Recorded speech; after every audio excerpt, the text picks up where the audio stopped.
Lorsqu'on se fait hospitaliser, très vite, la question se pose. Une chambre double ou individuelle? De nombreux patients préfèrent la tranquillité de la chambre particulière, mais craignent une facture élevée, ce qui n'est pas toujours justifié.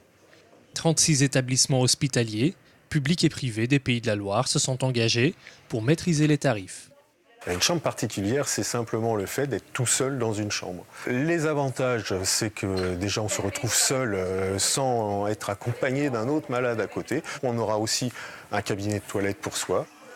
Cette chambre particulière, elle est à la charge du patient, de sa mutuelle ou de sa complémentaire dans le meilleur des cas. Une personne ne peut pas avoir une chambre seule facturée si effectivement ce consentement n'a pas été signé. C'est toujours à la demande du patient. La personne vient à l'accueil, se présente avec tous ses papiers et grâce aux informations qui sont sur ces cartes de droit, la personne qui se trouve à l'accueil est en capacité de déterminer si effectivement il y a une prise en charge, s'il y a un reste à charge pour le patient. C'est toujours plus cher, oui.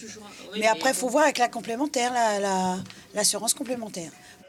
Ce coût peut être relativement important quand il n'y a pas de prise en charge mutuelle.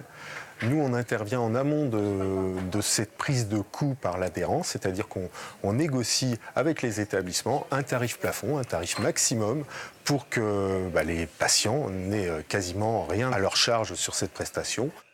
On peut éviter un surcoût si l'établissement est conventionné. Vous n'aurez pas de reste à charge sur la prestation de la chambre particulière.